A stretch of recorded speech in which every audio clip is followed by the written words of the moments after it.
Welcome to another edition of Seen Beyond and Through with Monty.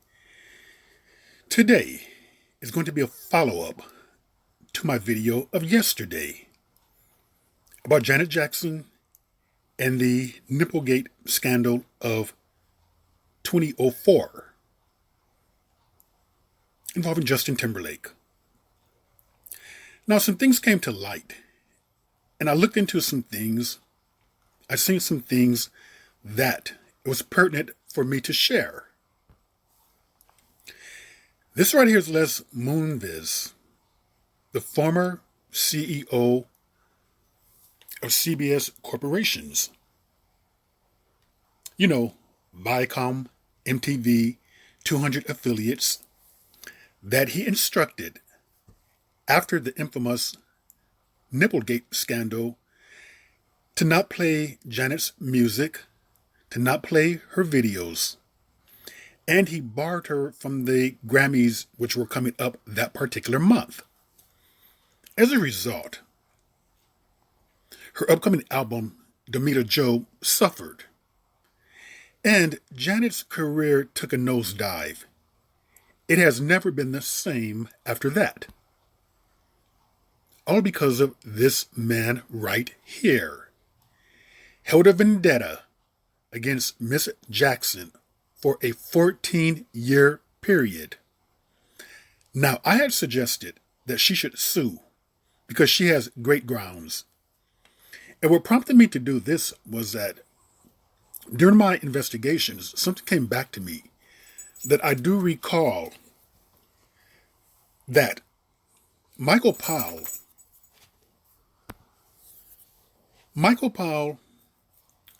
former FCC chairman, apologized to Janet Jackson for Nipplegate. He went on to say, "It's been 10 years since Janet Jackson's Super Bowl halftime show." Now, remember, this was written, let me see, the Super Bowl, the incident happened in 2004, so this would have been a 2014 statement. So now former FCC Chairman Michael Powell says he and his colleagues overreacted about the nip slip and owed Janet an apology. So correct. Now that works in her favor. You can read right here. After issuing a video apology for the televised mishap, Miss Janet Jackson may be getting the apology she deserves from FCC Chairman at the time, Michael Powell.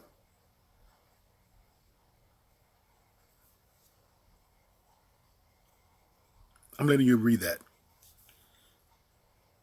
Okay, he goes on to say, "I personally thought that it was really unfair," he said, according to Perez Hilton. "It all turned into being about her. In reality, if you slow the thing down, it's Justin ripping off her breastplate. I think we've been removed from this long enough for me to tell you that I had to put my best version of outrage on that I could put on." So in other words, he was faking outrage. Part of it was surreal, right? Look, I think it was dumb to happen. And they know the rules, and we're flirting with them. And my job is to enforce the rules.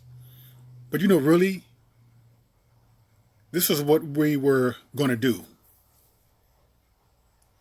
I always thought that Janet should not have gotten all that flack. Like you said, it was Justin Timberlake who ripped off the breastplate. Okay, finally, somebody with a brain. So therefore, they should not have put the whole blame on Janet. And she should never have been punished the way she was. This is the reason why I say Mrs. Jackson should sue. She has grounds for a very good lawsuit against Les Moonves. And all of that back then, actually what I put in my video yesterday was about Oprah Winfrey too, about Janet Jackson being very timid, very shy, very docile, not really saying anything. Seemed like she just wants to get along with everyone. Doesn't really want to stir up any controversy. But as I stated yesterday, this is about her legacy that was built up. This is about someone trying to take that away unfairly. It's about time for her to fight back.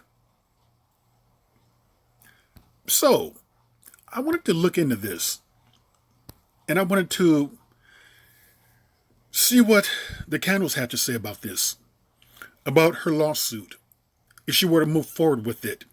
And some interesting things came up. When I consulted the Candles, I looked into them. This is his wife, Julie Chen. It revealed to me that she knew about his womanizing, about his sexual assaults, about him demanding sex from women. She knew all about that. But she was so entrenched and enticed about his power. She wanted to be that close to the power structure that she just chose to overlook that. And Julie Chen says, I'll stand by Les movies today, tomorrow, forever. Will you do that? Because he's going to fall down even farther. And you will go with them too. So, when I looked into this to see what I can see about this particular issue as to if Miss Jackson were to go ahead with the lawsuit, what would be the outcome? And Janet, it works in your favor big time, because what I clearly see is this. If you were to file a lawsuit, he's going to settle. He's going to settle. He's not going to want to go through a long drawn out court battle. He will settle with Janet. And this so-called vendetta he had against her for 14 years had to do with an obsession that he had with her. He had a love-hate thing with Janet going on. Very sick man. And he was removed in 2018. If I were Janet, I would go ahead with the lawsuit. Not out of being vengeful, not out of being spiteful.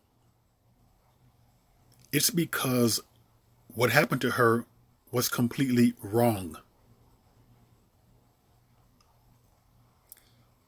She has grounds. She did not deserve that. A punishment, maybe. He could have barred her from the Grammys that particular year and left it at that.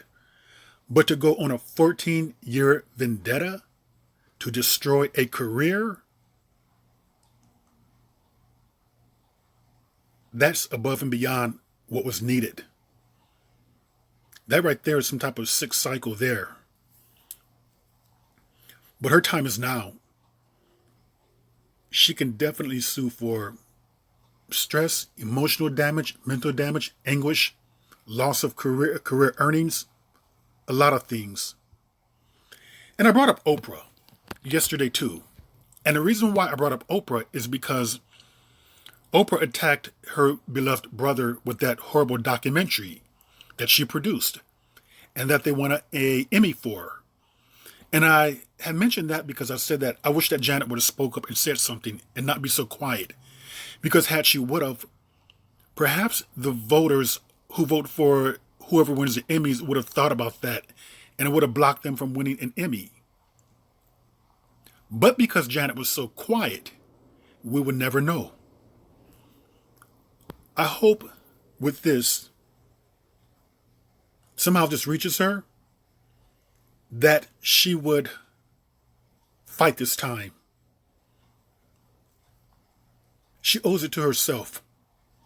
She owes it to her legacy because she worked way too hard. As I said yesterday, before Beyonce, Janet was the hardest working woman in showbiz. Before Domita Joe came out, Janet's last 2 albums went double and triple platinum. No female artist of the late 80s and 90s could touch Janet. She was a selling powerhouse. She had the biggest contract of any female of that era. And who knows what heights she would have soared through. Who knows how far she would have gone? How many more double platinum, triple platinum albums she would have had it not been for this creep interfering with her career,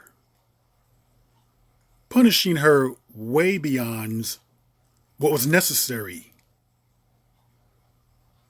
being so spiteful and vengeful and so hateful towards someone who really didn't do anything to him.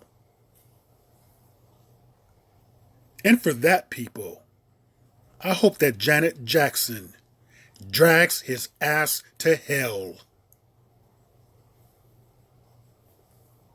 Let me know what you guys think. Do you believe Janet has a legitimate lawsuit? Do you believe she should sue?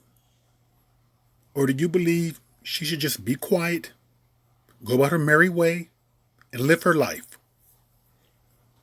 If you like this video, give me a thumbs up. If you like it even more, subscribe, because there will be more interesting topics to come. And with that, that was another edition of Seen Beyond and Through with Monty. And I will see you beyond and through.